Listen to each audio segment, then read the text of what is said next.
Hi, this is Oren Zucker, and on behalf of Dan Eberts, I'd like to introduce you to our latest tool for After Effects, EditMonkey. With EditMonkey, we set out to make an intuitive, everyday, versatile script that would help designers and editors create motion graphics for longer projects, like presentations, lyric videos, subtitles, in-store displays and menus, or any other project that requires transitions of multiple animations over a period of time. I'm going to go over the basic concept of what EditMonkey does when you click Do It. Let's go to a default build. If I double-click on the master, it opens up a pre-comp made of 3 comps, or as we call them, pages. These pages are the core of EditMonkey. A page is made up of one or more layers that are grouped together. The hold setting dictates how long you want the layer to be stationary. If the layer isn't animating, that will be the length of the page. If the layer is animating or fading, the length of the page increases to accommodate the additional time allotted for the animation. That length is controlled by the speed setting. There's a number of possible combinations of animation expressions which can be applied to the beginning, end, or both of each layer in the page. If there are multiple layers, the length of the page will increase based on the offset settings. The timing of the in and out are controlled by markers on the master control. For recent versions of AE, you'll have split markers for separate controls of the in and the out. You can slide these around to adjust the timing within a page. Also, all layers are parented to the master control layer, so you can move them as a group, or unshide the comp and move them separately. Once a series of pages are generated, they are sequenced in the master based on the sequencer settings. With this system, you can create and sequence dozens of pages of animated text, video, or graphics in seconds. The UI is made up of 3 basic sections: the text panel, the left side, which mainly controls the timing, and the right side, which deals with animation inside the pages themselves. This is EditMonkey's built-in text generator. The font size, color spacing, and layout are all controlled by the native character and paragraph windows in After Effects. This panel itself is pretty straightforward. Just type in your text, or paste it, and skip a line whenever you want a page break. You can break the text into letters, words, or lines. There's a different key command for each of these 3 text break types. If you click on the star button, it'll list these key commands that'll allow you to connect some of the text. If you're working with letters, square brackets will combine all the letters within them into one group. If you're set to words, the pipe key will combine words on either side of it into a single group. And lastly, if you're working in lines, curly brackets will combine all the lines within them into one group. Below that, on the left side, are the controls that mainly deal with the timing and the contents of the page. The first is the source. You can either choose text panel or layers.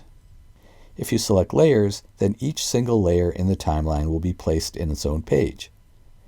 EditMonkey does not recognize cameras, lights, nulls, adjustment layers, parented layers, locked or shied layers, and won't include them in the build. If you check the color label Aware box, then all the layers with the same color label will be placed in the same page in the order they appear in the stack. This is how you can animate multiple layers within the same graphic. To make layers the same color label, just select the ones that you want to group together in the timeline and click the little color box next to them and pick a color. The colors are arbitrary, so any will do. Then select another group and repeat the process. Hold. This is the basis for the overall timing of each page. It controls how long a period of time separates the in and the out animation for each layer within a page.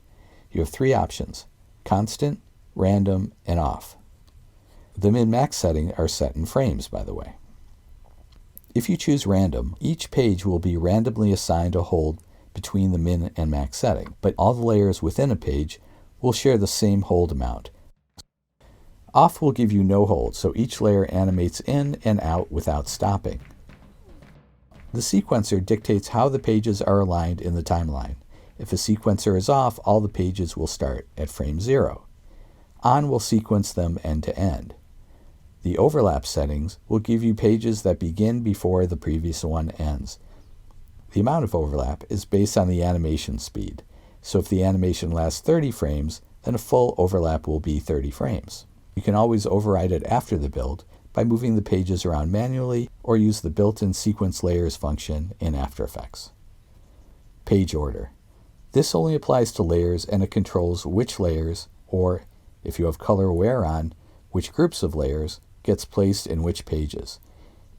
You have your choice of default, which will put the top layer in the first page, reverse, which will put it in the last page, or shuffle, which will mix them all up.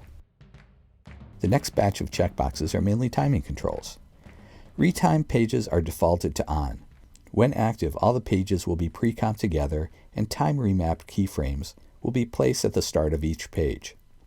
These keyframes are controlled by markers on the EditMonkey retime layer.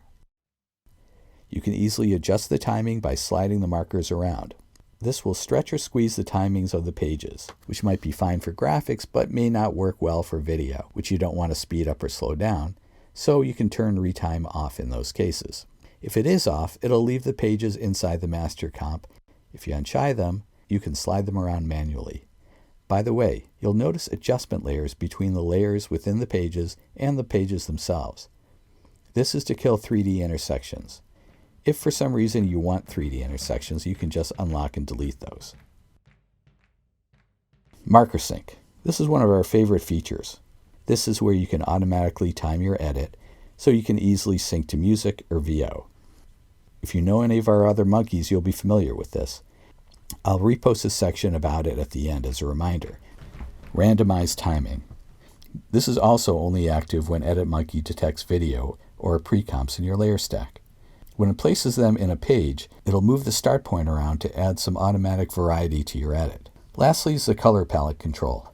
This is defaulted to off. If you activate the colors by clicking the checkbox, or the color boxes to select a color, it'll apply a single color fill to all the layers in a page, and cycle through all the colors assigned in that section.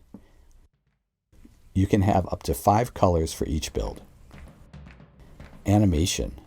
This controls the 2 sections below it, the motion in and motion out sections.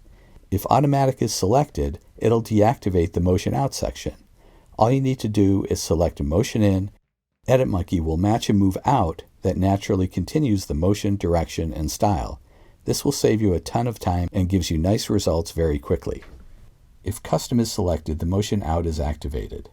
Now you have more control and can specify different settings to the motion, direction, and style out. Off will deactivate both motion in and motion out.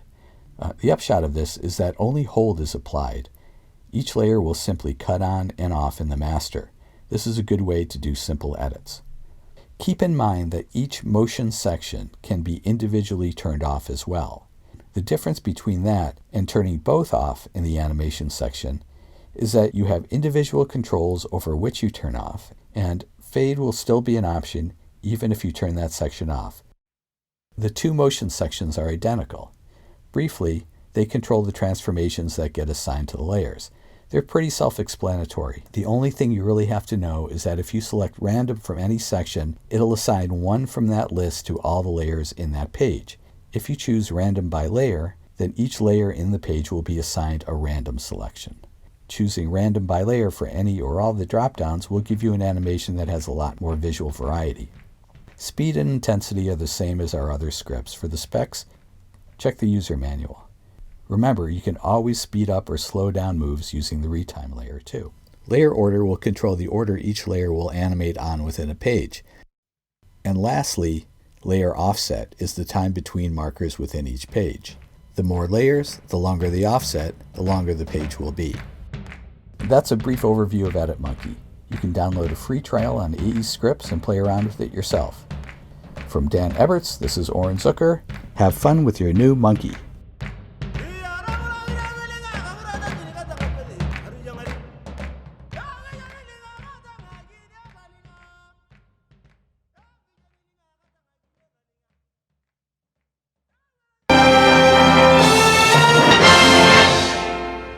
The purpose of the Marker Sync checkbox is to tell EditMonkey to align the markers with an existing marker layer. Marker Sync is perfect in case you've spent time adjusting the timing markers but need to rebuild for some reason. Each marker will sync up with its corresponding marker sequentially. If you don't have enough markers on the guide layer, EditMonkey will refuse to build the composition. It's no problem to have too many markers on the guide layer, you just can't have not enough.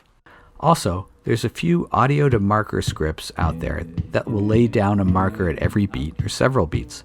These are amazing for automatically syncing music to your kinetic type.